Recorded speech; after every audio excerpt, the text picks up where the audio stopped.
Coming up on Mountain News this morning, a man who lived to serve his community is honored at a popular festival here in the Commonwealth. And an Eastern Kentucky church holds a special Sunday service to give flood survivors a bit of comfort as they continue to recover.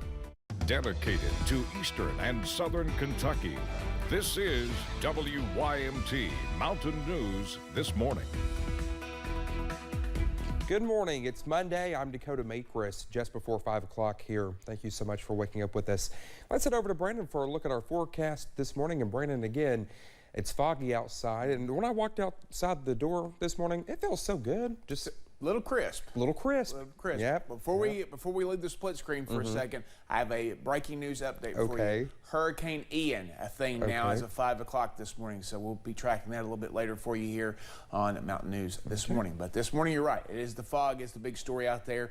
As we head out the door, let's go over to the visibility map. And you see anything less than 5 miles on this map is dense fog. That includes Somerset. That includes Harlan, Middlesboro, Jonesville, Jacksboro. And there was a little bit on the way in. I actually came from Jeff this morning instead of from my house in Letcher County. But I know that there was some into Hazard this morning. And you'll see some of that on our studio camera here in just a little bit. Up on Pine Mountain, welcome back there. US 119, Whitesburg Pine Mountain back online for the first time in what seems like forever. Not too bad up there this morning. You see temperatures down to 48 in Wise this morning, 60 in Prestonsburg, a lot of mid to upper 50s out there.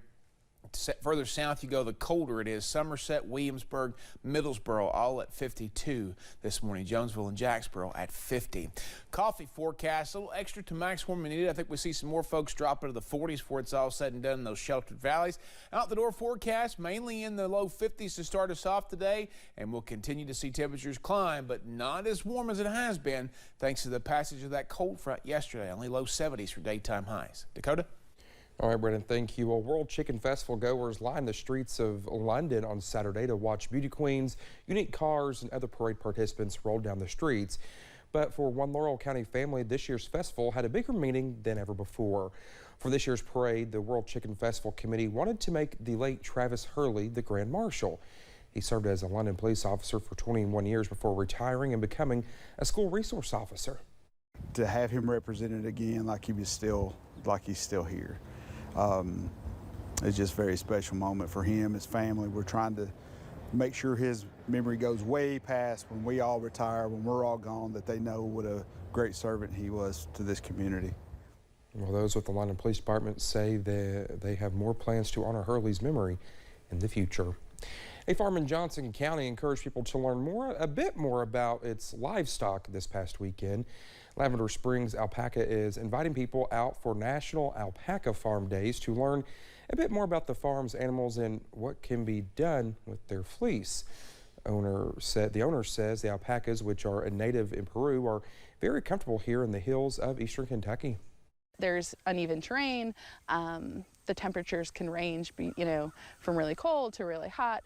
And alpacas are adaptable to most areas, but here it's kind of very similar to where they're from originally. Along with interacting with the farm's animals, people of all ages were invited for crafts, yoga, story time, and to browse local vendors.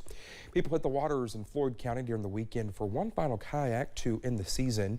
The Leviza Fork Paddle Fest finished up its last voyage of 2022, but instead of kayakers hitting the normal route on the Leviza Fork, they hit the waterways of Dewey Lake instead. Samantha Johnson, Executive Director of Prestonsburg Tourism, says the change could prove more difficult for some, but people were up bright and early, eager to get on the water. You have no current to work against, but you also don't have a current to push you through. So you're kayaking the entire time and paddling, but it's a beautiful ride, and it's a great time. While this was the last Paddle Fest of 2022, the event will be back in May of 2023, and there are still tons of exciting events to look forward to in and around Prestonsburg, such as the Jenny Wiley Festival coming up in early October. Well, a local church held a special Sunday morning service at Carr Creek for flood victims. Summit Community Church took its spirit and food to Carr Creek, spreading joy to flood survivors. Despite rain changing their plans, the church was still able to support those staying in temporary trailers. Flood survivor Kayla Morton says the church adds some normalcy back to their lives. You know, there's still a lot of people that they don't have vehicles, or, you know, they can't afford the gas to go to church, and they're able to go to church without even having to leave their homes. So that's really important, and we really appreciate that. Summit Community Church Pastor Mark Combs says the church felt called to serve even in the rain. In Breathitt County, a curfew that's been in place for nearly 2 months, it's been lifted. Well, it will be lifted. In a Facebook post, Sheriff John Holland says the curfew ends at 6 o'clock this morning. The curfew was put into place due to problems with looting after historic flooding that hit our region in late July.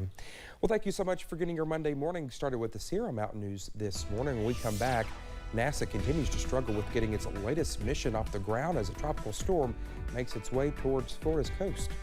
So it's a hurricane now, Dakota. That's a brand new update. But after a bit of a cool start to the morning, we should heat back up a little bit later today. I'll have the latest forecast in about 3 minutes.